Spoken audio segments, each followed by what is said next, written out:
All right. All right, bro. I know we talked before, but still, kind of like, I mean, you get a new job after like after we had a podcast like 2 years ago. So, introduce yourself a little bit now. Yeah. So again, my name is Mohammed Almubiden. I go by Mo. I'm a physical therapist and an athletic trainer, currently with the New Orleans Saints. My official title is assistant athletic trainer slash physical therapist. I've been here for a year now. I'm going into my second year as a staff member in the league, coming from the Denver Broncos seasonal internship 2 years ago. So yeah, I'm excited. I'm ready to get this Nice, going. nice. So, obviously, I had you on my podcast before, but like, talk to me before we talk about like training rehab. Talk to me about like your story before you come into the league. Like those internship, those hours when you spend with the Broncos, or even before that. How hard it is to get like to somewhere you want to be. Yeah, I knew way before, and I can't remember exactly how much of my background that I touched on our last podcast, so I don't want to be a dead horse, but I'll say that just to kind of keep it concise, I knew that I wanted to be in the pros at some capacity very early on, just because I felt like I could make a really big impact in that setting with the athletes that I'd be surrounded with and guys who just, really want to get better. Um, and I had that set in my mind pretty early on. So when I transitioned from the clinic um, and decided to make that shift and go back to school to get my athletic training certification, that's really what kind of helped take my career and kind of shifted in that direction. Luckily, I have a very supportive wife that helped support that decision. We had to put a lot of life decisions on hold, like getting married and etc. So she wasn't obviously happy about that, but she was a huge supporter and being able to make my dreams come true, and that was a big one. So yeah, when I transitioned from the clinic to athletic training, that's when I had to completely shift my mindset because I mean I had never been in an athletic training room, and to be quite honest, I really didn't fully understand or grasp what athletic training was prior to. But I knew that it was an entirely new skill set with some overlap in physical therapy that I knew would be valuable for me moving forward if I decided or if I were to continue on this road of working with athletes at some capacity, whether that be pro or not. So that shift was life changing to say the least. Um, I learned so much. I met so many great professors at my program at the University of Texas at Arlington. A special shout out to Dr. Adam Anacone, with whom I have an actual business with. We started an athletic training um, BOC uh, app to help students prepare for the BOC exam. That was an idea that I approached him with, and I thought that would be beneficial for students. So shout out to Dr. A. Yeah, it was a grind. I had to work multiple jobs, so I was working at the acute care level in a hospital setting as a physical therapist. I worked as a home health pediatric physical therapist. At the same time, I was also working with some athletes on the side. I guess you want to call it quote unquote the private sector, where I was working with some athletes individually from the NBA and NFL who were hiring me to come to their homes and help them with recovery um, type modalities and rehab if needed. So yeah, balancing all of that while still trying to be a good husband and help pay for the bills. And my wife was managing a lot of that. So again, shout out to my wife, but it was a grind. So all of that was the sacrifice that was needed in order um, to pursue this dream of mine. And so thankfully, I had made it very clear when I applied before I applied to the program that I wanted to um, have an NFL internship, and I would like for that to be during the school's time because I can't even tell you how old I was at the time. I'm so bad with this, but I think I was 20. Uh, might have been 27 or 20, yeah, 27 years old when I made that decision. And so I was like, well, I'm not getting any younger. So I need the NFL internship to be a part of the clinical program if that's possible. And they were like, yeah, we actually do that. It was Dr. Laura Kunkel, who was the director of the program at the time and still is currently. But she was like, yeah, no, we provide that for our students. We allow them to do that. And so that helped save a lot of time. So I applied to all NFL teams, all 32 of them, by hand. I wish I had pictures. I mean, I do have pictures to show you, but I mean, people who are listening aren't be able to see it. But you need to send it to me. You need to I'll send it send to me. you I'll send you some pictures. But there was I laid out 32 applications by hand, folder. I mean, I printed out special stickers that had the NFL team's logo on them. It was specifically directed to the head athletic trainer on paper. I would hand sign every single one. Each folder was colored according to the team color. So if it was the Cowboys, it was a blue folder. If it was the Saints, it was a gold folder, and so on and so forth. And I laid all of them out and made it very, very nice and organized and pretty. I was like, I'm getting this freaking internship. I'm gonna get someone is gonna be like, dang, this kid put a lot of effort into this. I'm gonna give him an internship. And I can't remember, but I can't remember how many teams exactly got back to me. Off the top of my head right now, I remember maybe it was like three of them only. Um, with all that work we done, I was like, oh, okay. But I was happy just to get one. So I wasn't, it's not like I was upset, but I remember the first one was the Broncos. And it was Paul Barrett, the assistant athletic trainer and the physical therapist of the Broncos. And he reached out and was like, hey, I'd love to give you an intern, an interview, yada, yada, yada. So obviously I agree. Um, and then the Colts reached out not too long after and were like, hey, we'd like to give you an interview for a summer internship. Sure, absolutely. I actually ended up doing both. And then both of them were like, well, hey, if you hear back from any other team, let me know in advance. And we can, proceed forward. And so I finished the Broncos internship, moved forward. I remember being so happy about it. I was so excited. I called my wife. I was like almost in tears, like, oh, thank God. Like I got my foot in the door. And so fast forward, I took the Colts internship. I mean, I'm sorry, the Colts interview, and I wrapped that up. Then they give me, and then I give them. I pause. The Broncos give me a call after the Colts interview, and they say, "Hey, we'd like to offer you a position." And I said, "Sure, let me just think about it for a little bit." Obviously, I just like some time to talk to my wife about it. But in my mind, I already had it made up because in my mind, in my head, I said, "Look, the first team to reach out to me that wants me, like that's who I'm going for. Like I'm not going to give my time to anybody else who, drag their feet to reach out to me. Not that I'm like some big prize to come after, but like that's just from a loyalty perspective. I mean, that's just I don't know if you Yeah, even yeah. categorize that as loyalty, but that's how I think. And so I was like, no, no, no. The Broncos reached out first. I'm giving it to I want to go to the Broncos. The Colts.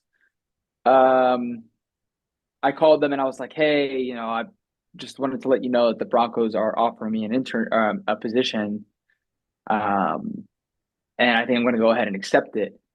And they were like, oh, I mean, you want to give us some more time? I wish you could have let us know earlier. Just like it was, but obviously he was being playful, and it was Brian Bruning at the Colts, and shout out to him. But he was being very playful about it. It was like trying to give me some shit for it, but was it's like, are you sure you want to go? Like, love to have you over here. And I was like, yeah, no, I'm sure, and I really appreciate it. Um, but I know that he was happy for me, and but it felt good in that moment just to like feel wanted. Like I was like, okay, it's a good problem to have. I had two teams that are really interested in me, and obviously there were teams after that reached out, but I had already accepted the Broncos at that time, so I declined. But ironically, the Saints and my current uh, coworker Bobby Feedback, he reached out to me and offered me a summer internship back then. And when I got hired here, he reminded me, he's like, I called you for a summer internship. Do you remember that? was like, yeah, yeah, I remember it completely. I didn't know if you remembered it. You call so many people every year, so it's cool that him and I are coworkers now. And he's great. But yeah, long story short, it was a grind. It was a lot of sacrifice, and I kind of kept it as concise as I could there. But all in all, it's turned out to be worth it. I love where I'm at right now, and it's a great city and great organization. Nice, nice. Man, that kind of make me kind of emotional. Oh man, yeah, it's I, I I almost forget, like, you have to talk about it to remember how impactful those moments were for you, because you sort of start to get like lost in the details and everything else that kind of comes with being in a new city and new job, and like you're here now, right? So like what's next? And I've learned to stay in the moment and just kind of be where my feet are and just focus on being good at where I am right now and not think about the next steps, just being good here. Because like essentially you've made it. But I'm not complacent. Like you're hungry, you're still wanting more, but you're you're content with where you're at in this very moment. Um, and so that's a great thing. But like, like you said, it was getting emotional.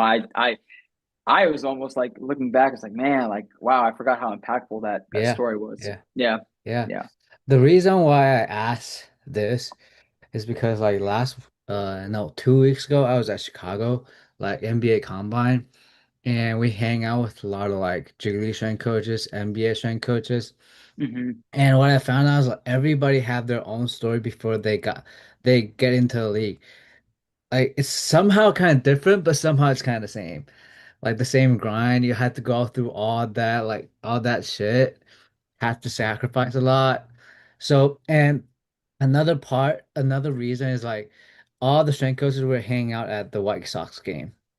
We're watching baseball, and all of a sudden, uh, the guy from Lakers just like, yo, he showed me like bunch of like DM from random people asking him like, hey, yo, how do you get to the league whatsoever? And we're like, we get this all the time.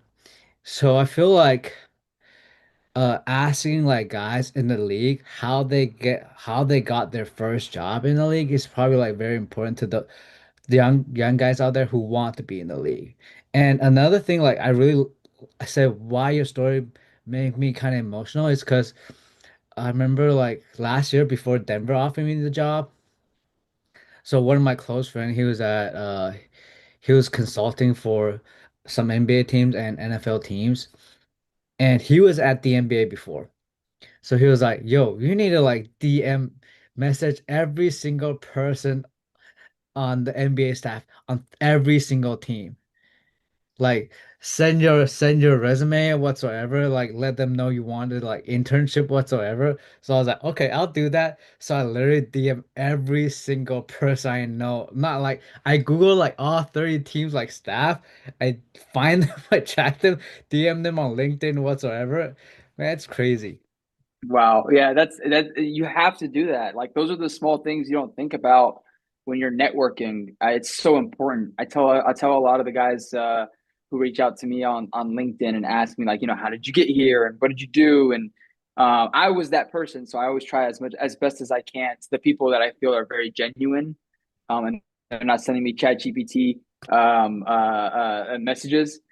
Those are the ones I respond to. And so I give them that information. I'm like, hey, listen, networking is so important. You have to build the connections. You have to be able to extend and overreach and almost to a point be um now I want to say annoying, but like Yeah. just consistent, you know? Um and so I think about that. I think about those kind of things because when I was in the clinic, a good friend of mine, Luke Miller, who's currently Dak Prescott's private physical therapist, but also has now partnered with Nick Andrea's former physical therapist with NHL Dallas Stars, and so he left now and started a business with Luke in Dallas. But I think about him because he was working at a clinic in the heart of downtown Dallas where he was seeing a lot of athletes like the Cowboys and Derrick Henry. And you've probably seen some videos of Derrick Henry doing crazy exercises in a dark little gym. That was Luke there working with him. And I remember seeing those videos, and I would post them myself, and him and I followed each other on Instagram, and he would see some of the exercises I was doing at the clinic because I was, sharing a lot of that stuff online. And he was very impressed with it, and he would reach out, and I would, obviously connect back with him. But right after work, I remember it would be like 5 o'clock, and he would still be working over there in downtown. I was like, hey, I'm going to make my drive down there. It's like an hour, but I'm going to make my drive down there and help you out with whatever you need. You're working with this class of individuals that I really want to work with at some point, and I'd like to see the way that you interact with them. But extend, like, volunteering extra time, and I was already graduated. I could have been like, oh, I'm not going to go work for free, or I'm not going to do this or that. I'm better than that, or however anybody could ever approach that. You don't want to be that person. You want to be the person who's, you know, building those connections, because it's so important. And then all that just to say, Luke has been a huge, huge reason as to why I was even able to stay up on my feet financially while I was in athletic training school, because he provided me with so many connections with athletes, and gave his thumbs up when guys would call him like, hey, is this kid any good? Like, can I trust him? And Luke would always give the thumbs up. And so I have Luke to thank for a lot of that. He probably doesn't know it. We don't talk too much nowadays, but if I mean I am deep down in my heart, I'm very, very grateful for Luke. So great dude. But anyways, networking is important. Nice, nice, nice. All right. So, the following question is, obviously you're with the Saints now. So this is also a question like I often get. Maybe you often get that same question too. Is do you have any connection to the Saints before you apply the job? No, no, not at all. The only connection, um, well, I mean, I guess it depends on how you look at this. So the way I got the job at the Saints was, again, going back to my summer internship, right? That was in the summer of 2023 training camp. I wrapped that summer internship up. I was done, whatever, with the goals of them trying to bring me back for a seasonal internship. So it was me and four other people that were summer, right? Summers. And only two of us would be asked to come back as a seasonal. And so luckily I was offered that a week after I left the summer internship. Um, and then who's now a good friend of mine, Austin Gill, was a summer intern with me as well. He's an athletic trainer, but he was invited back as well. So when I came back and did my seasonal internship, I guess I did enough of, I guess, good work, and I showed a lot of value, through my ethic and through my skill sets, and with what I was able to provide for them within my responsibilities and my roles as a seasonal. That Bo Lowry, who is the current Denver Broncos vice president of sports medicine, health, and performance, he used to be the head athletic trainer for the Saints.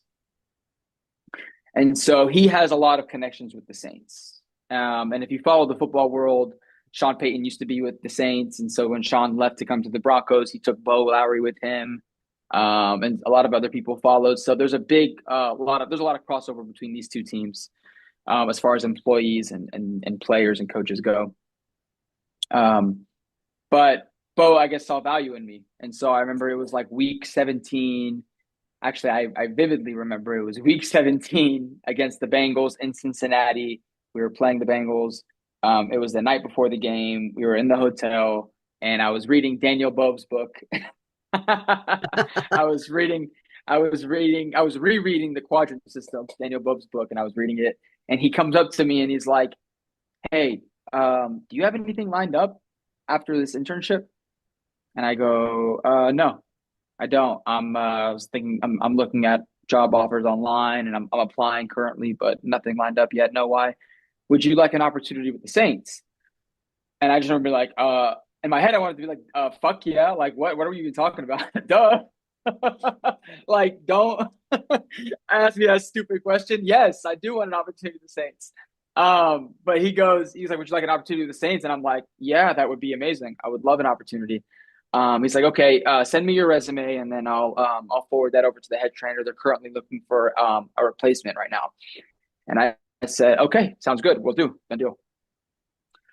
And I remember like just Oh, I had like butterflies in my stomach the rest of the night. We had like another hour in the training room of work before I could go back up to the hotel room and like freak out like a little girl and start screaming and whatever. So I was like, okay, I'm just gonna keep it cool. Go upstairs to the hotel room, call my wife. I'm freaking out. I'm like, hey, I don't want to freak out too much. This is not a for sure thing, but he offered me this and that and this, and um, he was like, send the resume, and she was like, oh, that's great. So fast forward, I send over my resume, and eventually I get the opportunity. But yeah, that was a surreal moment for me. I just remember thinking like, this real? Like this is great. So that was a really fun memory. What Um, about the moment that like they they call you and they say they're gonna offer you the job? yeah, so I got an interview. Um, maybe two. So okay, so funny story, and I'll tell you this, which I don't think I've ever told anybody this, but besides like close family members. But I'll tell you. I got the interview. Um, no, I'm sorry. I sent the application in, and I hadn't heard back for like a month. And I was like, like my motive, like my I guess excitement started to dwindle. I was like, this I don't know if this is gonna happen anymore. He hasn't reached out. It's been so long. I'm like on my toes every day, like waiting on a phone call. It's been like a month and I haven't heard anything. I'm like, I'm starting to get like this like sick feeling in my stomach. I'm like, whatever. And so obviously I knew my wife was pregnant at the time. I was like, well, I can't just wait for this opportunity to happen. It's not gonna just fall in my lap. Like I need a backup plan. And so I'm still applying for other jobs, and one of those was the director of rehab role for Nebraska's football team, college setting, which I thought would be phenomenal. I was really excited for that opportunity too, because being a director of rehab for a college setting at a Big Ten conference school was a really cool idea for me. Plus, this like Lincoln, Nebraska, it's like low cost of living, nothing really to do out there but focus on your work and family. So I thought that that would have been a really good opportunity for me. I mean, freaking cold. I mean, I would be like Denver to the frigid cold, but I was in Denver, so like I'm used to it. Whatever. Um, I applied for that, and I was like, maybe I can leverage this a little bit. Don't get me wrong. I still wanted to be like, I still wanted to work for Nebraska. I thought that would have been a great job. Um, but Nebraska, so I applied to Nebraska. They offered me an interview, and I say, okay, great. Um, I take that and I'm like, should I let Bo know that I got an interview? Maybe he'll call the guy and be like, hey, you know, you're dragging your feet. You got to hurry up. So like maybe I can leverage this a little bit. So I go to Bo and I'm like, hey, Bo, if you get some time, I'd love to kind of sit with you and talk about maybe an opportunity just to review some of my interview skills. I haven't interviewed in a while. I'd like to go over it. And he's like, sure, yeah. What is this for? Is this for the Saints job? I was like, oh no, the Saints, they haven't gotten back to me. This is actually for Nebraska, director of rehab role. And he's like, oh, that's a great job. Like that'd be good. Yeah, let's talk today after work. Let's sit in our office. Let's talk today after work and we can go over it. And I say, yeah, absolutely. And five, maybe literally 5 or 10 minutes later, I get a phone call from the Saints. So I know Bo called them and was like, "Hey, hurry up! He's getting an interview." It was perfect. I was like, "Yes, my plan worked." So he calls and he's like, "Hey, I'd like to offer you an interview. How does next Monday look?" I was like, "Next Monday looks great. We're gonna fly you out. We'll bring you in for an interview. We'll go over everything, and you'll meet all the guys, and you know we'll go from there." I said, "Sure." So I fly out. I do my interview. Everyone was great. I was so nervous. I come back. Um, I hadn't heard back from Nebraska. Now it's been almost 2 weeks, so I was starting to think, okay, maybe Nebraska's not going to work out. So I'm like, dang, now I need the Saints to work. And in my mind, I was still like, no, I think Nebraska is going to be better for me. Believe it or not, like I really wanted to develop my skills. Um, but in my mind, I was like, I still think I should go with Nebraska because you know I can develop more as an athletic trainer in that setting. You know, I kind of had more of an understanding of physical therapy at that point. It was better for my skill set to be an athlete, like to learn more athletic training type skills and be in that role a bit. And so I kind of had my heart set there. Like I said, I heard back from them. And so 3 days later, after I left for the interview, they called me and they were like, "Hey, we'd like to offer you the position." I think it hit me in that moment. I was like, "Holy crap!" Like I just got offered an NFL job. I just wrapped up my internship with the Broncos. I'm going from an internship straight into a staff position role. I mean, this is the dream. Like, this is everything I wanted. And I don't know what the, you know, pay difference was going to look like, or none of that really was like of importance to me. But I will say I was provided with some good advice by Rachel Sussman. She's an athletic trainer at the Broncos. And I asked her, like, if I get offered both of these jobs, which one do I take? And she said, you need to think about your family now. Like, you've been selfish enough where you have done you've made your family go through all the sacrifices. You made your wife go through all these things. Now you have to think about her and your child. So it's not just about you anymore. And so maybe even if you do want to learn as a clinician in the college level, that's fair, but it might be a selfish decision if the Saints are going to offer you more time off and better pay. And so I was like, that's a very good point. And I think that anybody who's listening right now kind of take that, because I never thought about that until she brought this up. And so yeah, when they called and offered me that moment, dude, I cried, I bawled, I started breaking down. I was like, oh my God, I was like, thank you so much. I hung up, and then I was outside. I got a call while me and my wife and her parents were at a restaurant. And so I stepped outside to go take the call. And then I came back inside and my eyes were all teared up. And I was like, I got the job. I got the job at the NFL. Like, I'm going to be working at the Saints. And yeah, I'm trying not to get emotional right now, but it was a phenomenal. Everyone just hugged me, and like, because they knew how important it was for me. And my wife was starting to get teary eyed, and she gave me a huge hug, and it was a great feeling. I loved being able to reminisce that just now. So yeah, it's good. It was a good feeling. Yeah. You're making me emotional. It But was good, man. yeah, it was good. It was good. Um uh so obviously, like, the reason I asked all this, part of it is because like we go through the grind, like we n understand what it is. And like for those people like trying to reach out, like this is our story. This is Right, how we go through the process. right, And it's not just us, it's also like our family sacrificed a lot for all this, right? right. So yeah, I'm happy for you, man. Super Thank you happy. so much. Thank you so much. I appreciate it. I like, you get here and then you're like, okay, well, like now you made it. Now what's next? And immediately I'm like, okay, what's next? What's next? And I remember when I first got here, that's how it was. And I was like, no, no, no, no, no. Like, be where your feet are at. Excel in the role that you've been blessed to receive. Um, uh, Somebody recently told me when I was at a conference not too long ago. A guy, he's a very well known athletic trainer in the NFL, and he was like, all we are is we're all renting space here. Like, that seat is not yours. It's not for the next person. We're all just renting space. And so what you do with that rental is in your hands. You make sure that you take care of it. You hold it, and you carry it with pride. And you excel in the roles and responsibilities that you've been provided with, even if they're small and even if they may not seem significant. You do great.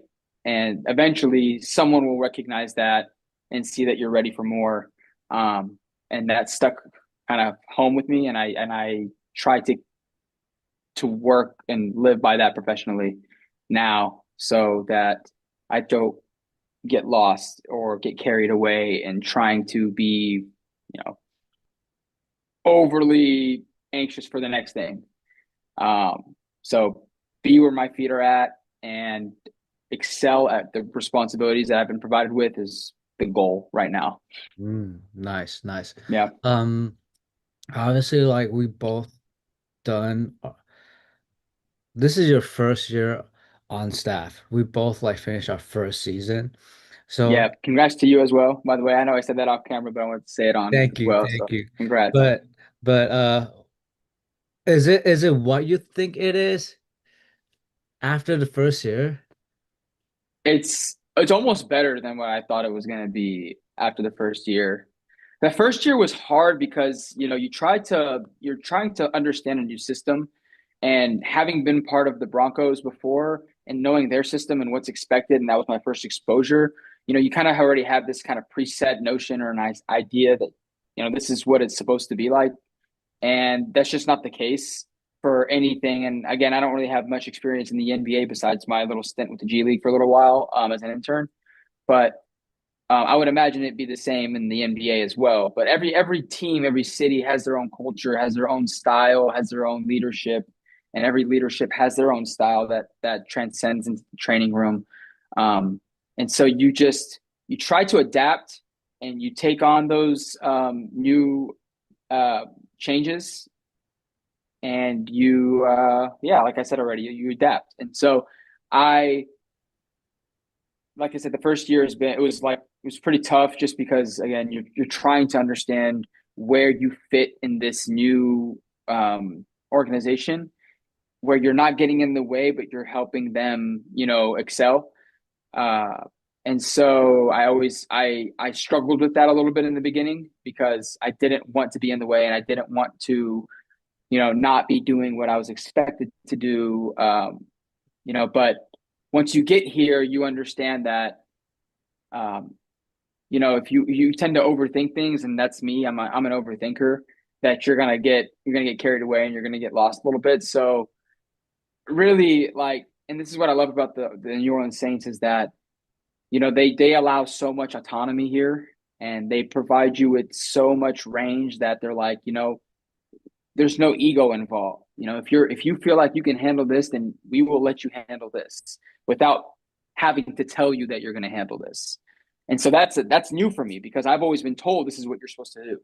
And so being at the Saints, the beautiful thing is that I no longer have to be told what to do. You just do it. Um, and so that was a new skill set for me to learn, being in that role. But yeah, long story short, it was better than I expected it to be because in that short time this past year, I've learned so much already, and I feel like I've made if you know if a progression is one step, I feel like I've taken 5 steps in the first year, professionally. So it's been great. Nice, nice. You know what's funny? It's almost like the exact same story like my first season. You're trying to Mm. adapt, not to get in the way, like try to not piss people off, but like do the right thing. Like, yeah. Yeah, yeah. You try to find like your where you belong in this new organization because you're new, right? Like Yeah. nobody knows who you are. Nobody. All the athletes are just getting to know you. They don't like. Why should I trust this guy? He just got here, like. And so it's a lot. You have to build relationships. You have to invest in people. My wife always tells me invest in people the same way that you invest in your work because investing in people is going to pay just as much in dividends, um, and return when it comes to job opportunities and when it comes to just being able to connect with people. Because if you just show up to work and do really good at your job but nobody likes you, what's the point? Yeah. Yeah. So, anyways, I I try to keep that short. I'm gonna apologize first, but like this is probably gonna go way longer than I thought. No, But I don't care. This is great. I'm enjoying this conversation. all right, all right. So, obviously, like you talk about your wife a lot, like throughout the process, because she sacrificed a lot. Like my girlfriend, she sacrificed a lot for me, like my family, your family. So talk to me about like those times, uh, when she need to sacrifice for you, and like she already done so much, and but like times you just have to ask her what are those conversations like? Um, yeah, I think for her, some of the most memorable moments for me and knowing how much she's been able to sacrifice is, I think I've already touched on it once before, but with the having to push off our wedding. So when I came to her after I had, you know, decided I wanted to pursue athletic training school, and I said, "Hey, listen, like I want to go do this, but I'm gonna need to quit my job, which means I don't have the salary anymore, which means we can't pay for this wedding coming up here pretty soon. We need to push that a little bit." So that conversation was a hard one to have, but not as hard as you would think. Like, you know, I didn't get as much pushback on it. Obviously, she was disappointed, but she was like, look, like if we do this, then you better fucking put your head to it and like do it. Like we can't make this big sacrifice and you don't follow through with it. And if it doesn't work out, it doesn't work out, but like you need to follow through with it. So I was like, no, absolutely. Like I would for sure. Anyway, so that's a memorable moment for me, and her her willingness and her support in my transition to athletic training school. And then another one is when we actually made that transition and we had to move into a really small like rental home. Her parents actually owned like little homes that they rent off to people, and they gave us one of them. It was a very old, very humble home. Like it was built in the 1900s, like 100 years old home, and tiny, uh, has like little cracks in the floorboards. You can still like you can feel, like if you put your hand on the floor, you can feel the cold weather from outside. Like that's how old this house is. Respectfully, it's a great house, but just to give you an idea, and that was to help save some money on rent so that we could afford this transition.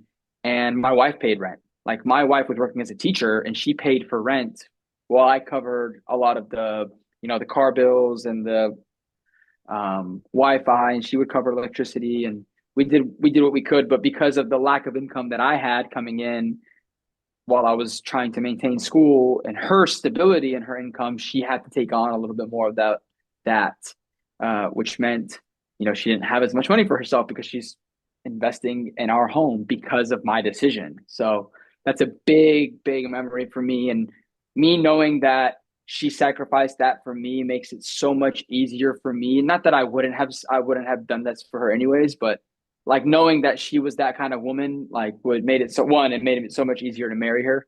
And then two, now that she's a stay-at-home mom, it makes like I'm more than happy to do what I need to do at work so that she could stay home with our child and help raise our baby Layla. So yeah, no, it's that those are my memorable moments. Nice, nice, nice. All right. Yeah. Uh, enough for the story part. Do want to talk Mm-hmm. about training and rehab. Obviously, like Okay. before you got this job, there's a few posts on your Instagram. We kind of talk about this like on the previous podcast, but I want to ask like your thoughts on uh Achilles tendon or calf strain and Achilles tendon. One of the reasons because like you probably already know like last year NBA got like eight Achilles tendon out of nowhere, and this Mm. year's one. If you look at the like prior to the eight, there's zero or one, two prior to that. So uh talk to me about like your thoughts on overall Achilles tendon or calf strain. Yeah. Are you talking about the correlation or like No, the just correlation like between the calf strain and Achilles yeah, tendon or yeah, just yeah. in general? Just let's start with that. Let's start with that. Okay. Yeah. I again, it's been a while since I've looked into the literature, and we actually had a calf strain that we dealt with last year, but kind of looking back, and I'll use that example as I reflect, but those are really tricky injuries. Calf strains are very, very, very tricky injuries in and of itself, just because of the constant load that they're put through. You know, when you have strains to the quad or you have strains to the hammy, there's different kind of coping mechanisms the body will kind of go through in order to avoid putting specific load through that muscle. However, with the calf, it's just almost hard to avoid that without completely changing the way that you walk. And it just makes it such a, again, I'm beating a dead horse, but it makes it such a tricky injury. Um, the correlation between calf strains and Achilles tendon ruptures, from what I know, are pretty. I wouldn't say the word significant, but there's some sound there, right? There's some sort of light that shines when you talk about those two things in conjunction with one another. And again, I haven't looked at the research too much lately on what those look like currently. But from what I do know, that there is some sort of correlation there. And so that makes it scary. So when we approach calf strains, that's something that's when a good rehab clinician is rehabbing that, it's always something in the back of their mind they are trying to avoid. Now I don't know too much the demands of the NBA, and I know that there's a lot more games played in the season and a lot more travel time and a lot less time in between games to rehab and recover. So it's got to make it even more difficult. I'd have to imagine, um, much more difficult than the NFL when it comes to handling those things. But I would imagine it to be a very, very sticky situation to be in. Um, yeah, I'll leave it at that. Nice, nice. Um, a following question is this like you said, the game demands different, the travel is different, like we have more back-to-back game, more stuff, but Yeah. like if you look at football, if you have a grade one calf strain, like most of the time probably gonna miss a week. If I'm wrong, like maybe I'm wrong, but like if you have a grade two, potentially 2 to 3 weeks. Hmm. But if you look at basketball, like if you had a grade one calf strain, that's like guaranteed 3 weeks. If you had grade two, that's like guaranteed 6 weeks. In the NBA Yeah. and okay, and the G League as well. I think it's maybe I'm wrong, but like overall, I think overall college basketball, like G League, it's almost guaranteed like 3 weeks off for grade one, almost like guaranteed like 6 weeks off for like grade Wow. two, even longer. But here, like I said, football is like 1 to 2 weeks. I was actually talking to the director of rehab at Michigan like a few weeks ago. He was like, uh, if grade one, we potentially can get them back in 1 week.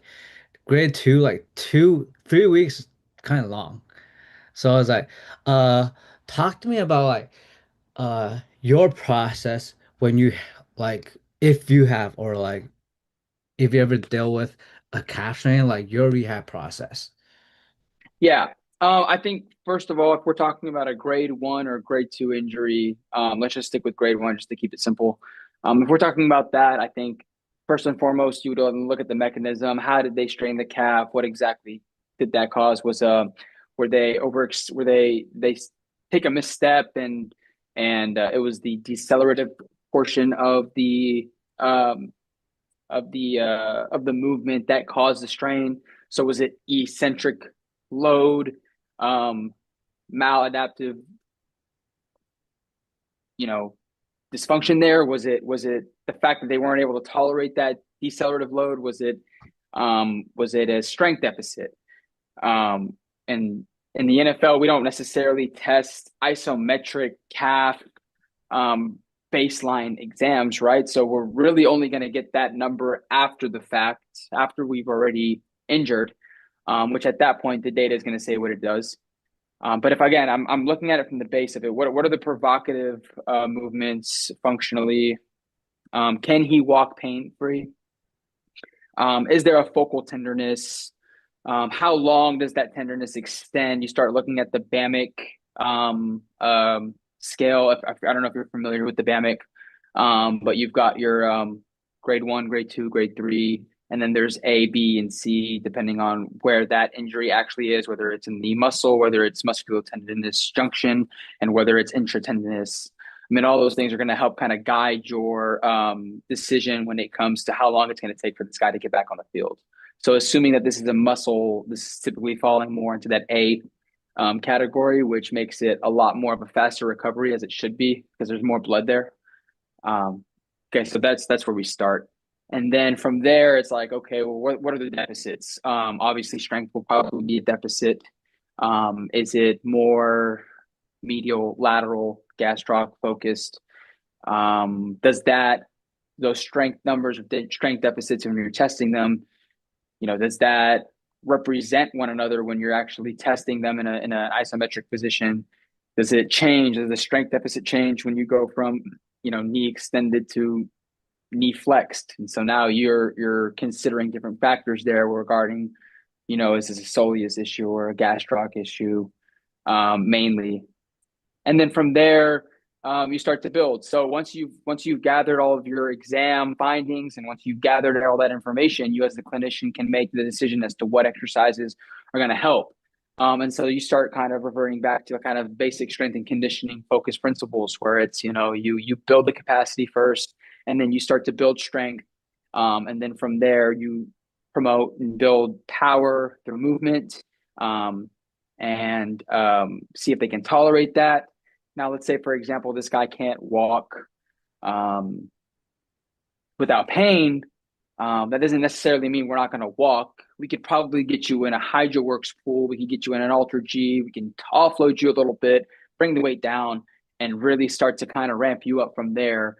That way, that when it is time for you to walk, you're not completely new to that load, and your body is able to adapt and respond um, to your training load more efficiently at a lower level. So that's an important key factor there in our rehab, that we I wouldn't say we're aggressive, but we like to push our athletes a little bit in a safe manner. So um, let's think about that.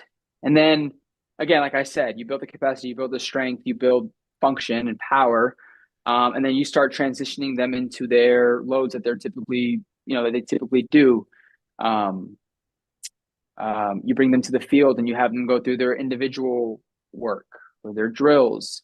At the Saints, we have access to film, so we have access to practice film. We have access to.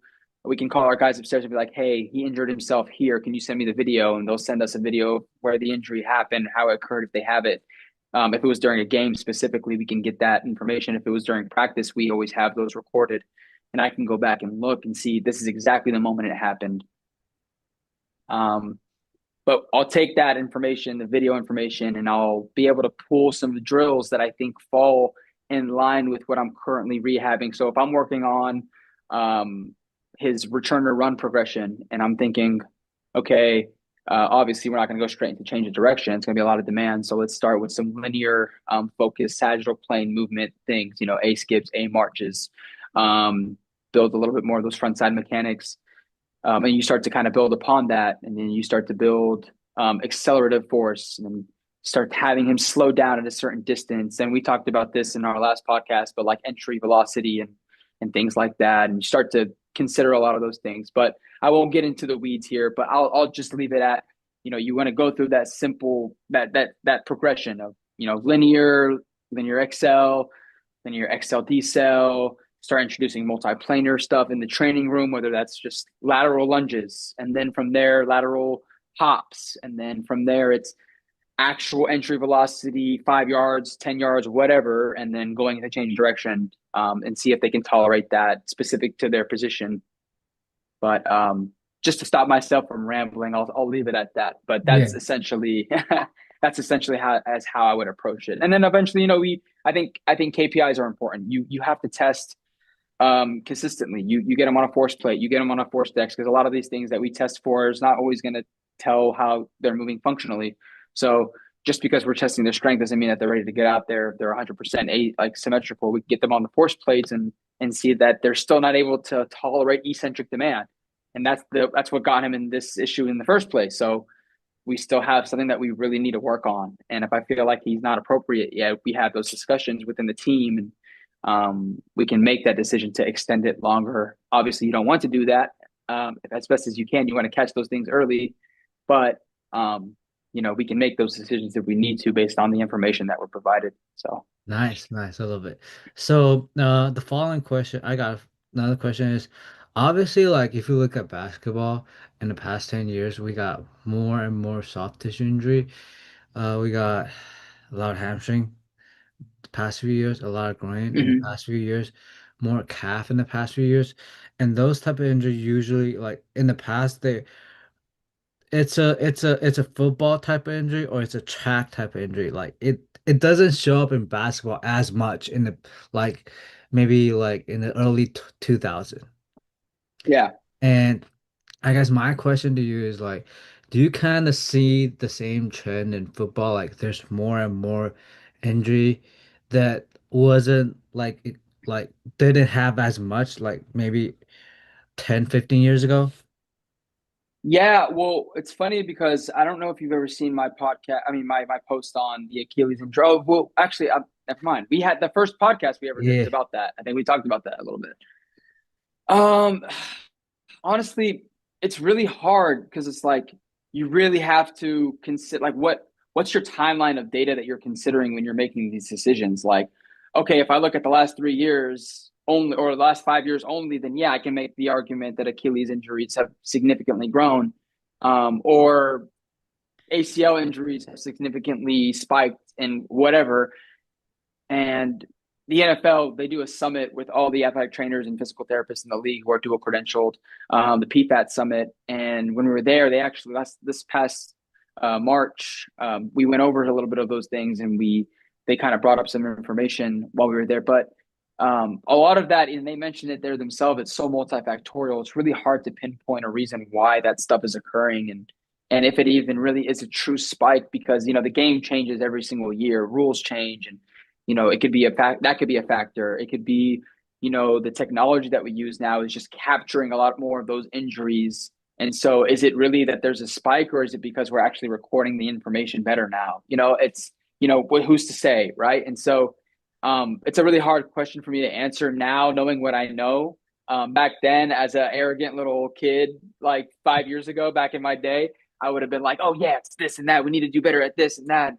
It's really hard to pinpoint it. It's so like I said, it's so multifactorial.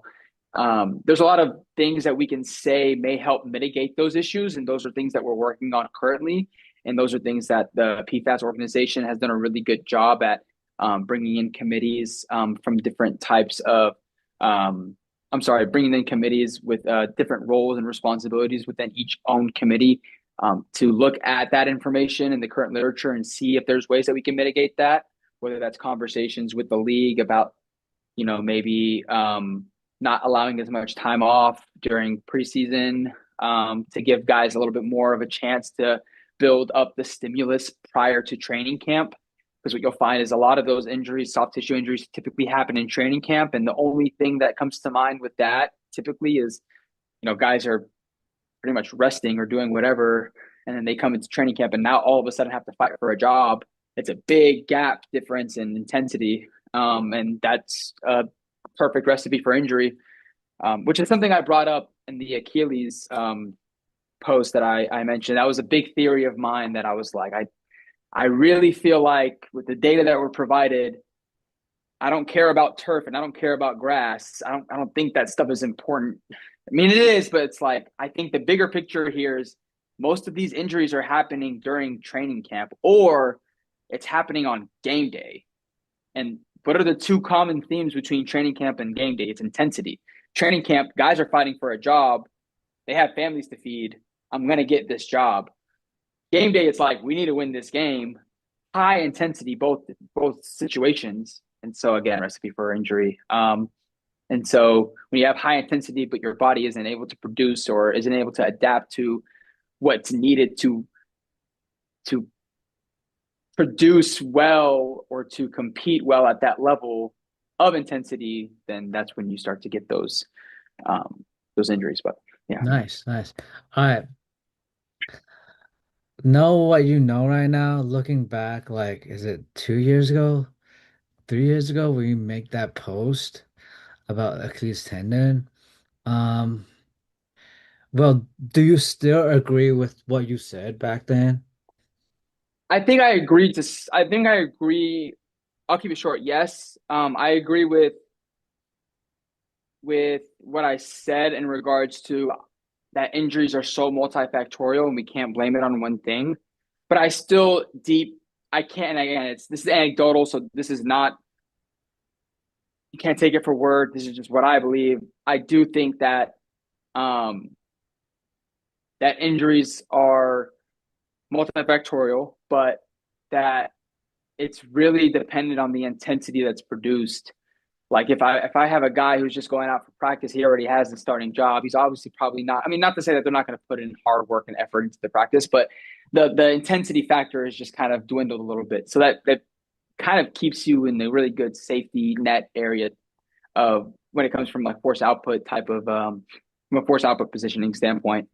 Um, and so yeah, to a certain extent, I would say yes. And then the other side of that is the thing that I probably wouldn't agree with, which I don't know if I actually ever said this in my post or if I just thought it, but I just maybe in that moment I probably thought things were like very black and white, like it has to be this, and that's the way it is.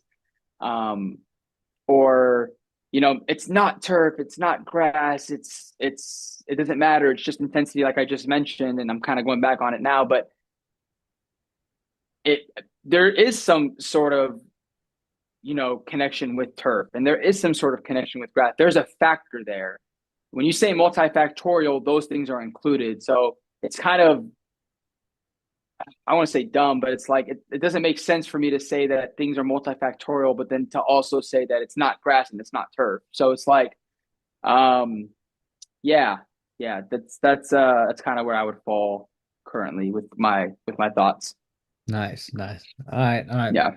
Uh, so like I said, or like we said, like you had a podcast, you definitely had like some really good guests like Joe Cook, forgot- like Joe Cook, and you talk about tendinopathy with them, and that's definitely a big thing. And I don't know in football, but that's definitely a big thing in basketball world. So, obviously she's retired. So, um, you know, when it comes like Joe Cook, like the four stage rehab, do you feel like, so when it comes to t rehabbing tendon, especially at your setting right now, do you have to like squeeze those like four stage into like do you have to accelerate those time frame or you kind of put it together? It depends on what part of the season you're in. Like right now, I'm currently managing some sort of tendinopathy with one of our guys, and we have time right now, obviously, and we have some leeway because some things are some of these things are optional as far as workouts go and things of that nature. Um, and there's no training camp intensity where guys are fighting for their jobs. So we have some time right now to kind of build some load. So this is like the prime time right now to address those issues, kind of nip it in the butt prior to training camp, because once you approach training camp, those loads are going to exceed tenfold, like we talked about. And so, and then people are going to be low on sleep, they're going to be fatigued, and it's just going to be again more and more of a better recipe for disaster. And so we try to kind of nip that in the bud as early as we can. Thankfully, this athlete approached us early on with these issues, and we're able to address it now. But I wouldn't call it accelerative. And I think that the name of the game in football is availability. And it means that, sometimes you really have to just kind of do what you have to do to help your athlete push through. Because if you're not available, then the next guy up is going to take that job, and then you're a non-factor anymore. I'm sorry, you're a non-factor now. And so that's important for athletes. It's important for management. That's important for stakeholders and for overall the look on our training room. Now, that's not to say that we're not going to do the best that we can to make sure that, like, if we truly believe that we can keep this athlete safe and he's still able to kind of push through this game a little bit, and we can manage the symptoms along the way, then that's what we're going to do. But if we're going to put this athlete at a disadvantage and they're going to be at risk for injury, then we will strongly advise, and we will put we at that point we don't care about anything else. At that point, we care about the athlete, and we're going to let them know, like, hey, you can't play. Like, this is not something that we can push through or that we can manage with some taping techniques or some modalities. I think that that's important. So you have to have a really good relationship with your athlete to have those conversations. They have to be able to trust you. Your stakeholders have to be able to trust you, and your leadership as well. And so that's where like having a really good team comes into play there. So I'd leave it at that. Hmm. All right. Last question related to training. Obviously, like we talk about calf strain.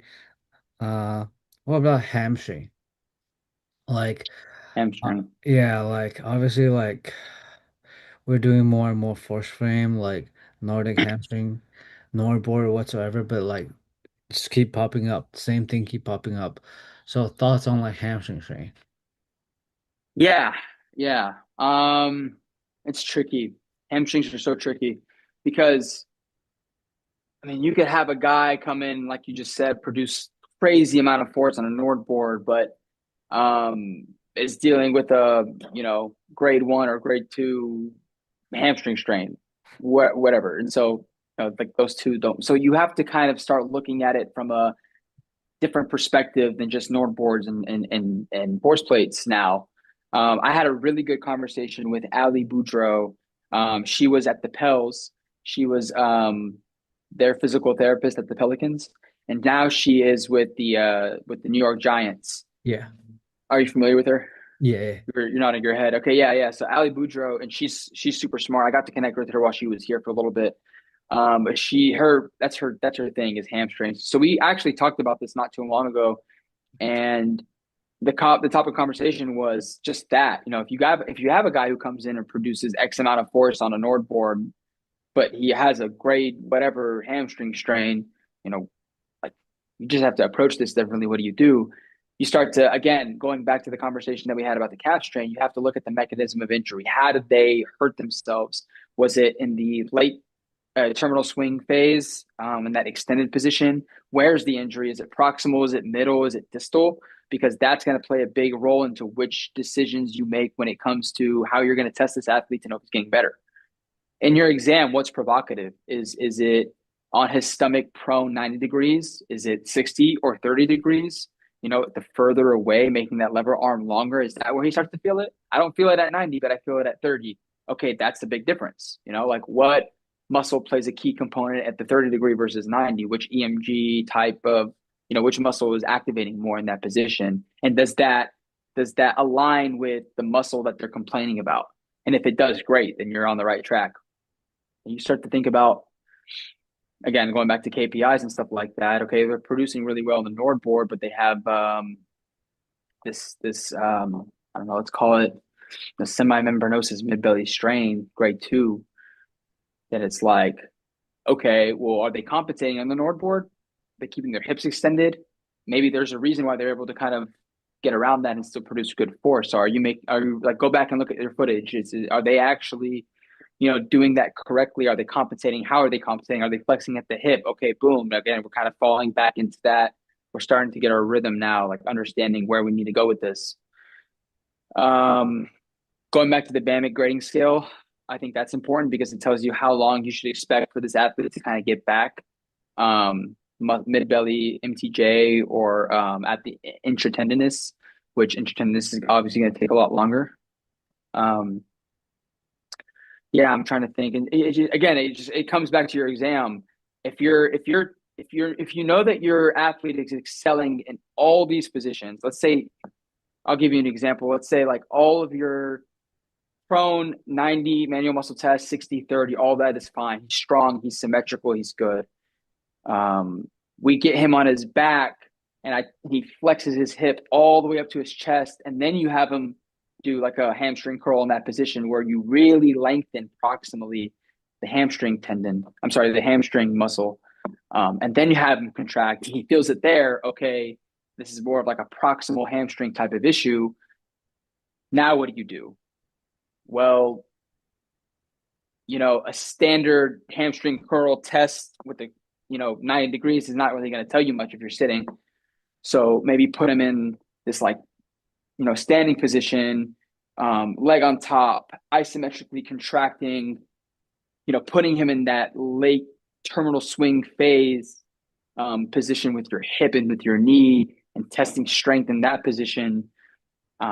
And comparing that both sides and see if anything pops up, which I would be willing to bet that there is something that does. And if it does, then boom, now you have something that you can build off of in your exercise progressions in your programming. You know that you need to strengthen this athlete in this position isometrically, um, kinetically, isotonically, all that, and just build his capacity in that position.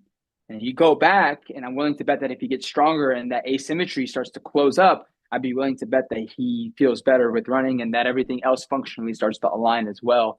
I won't get into like, you know, running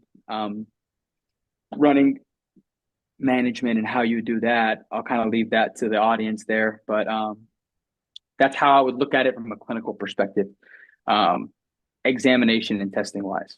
Nice, nice. I love it. I love it. So, um, that's all the question I have for today. Obviously, like, I mean, your podcast is really good. You have a lot of content out there. So, for those who are interested in what we're talking about today, where can they find those stuff? Yes. Feel free to reach out to me via email.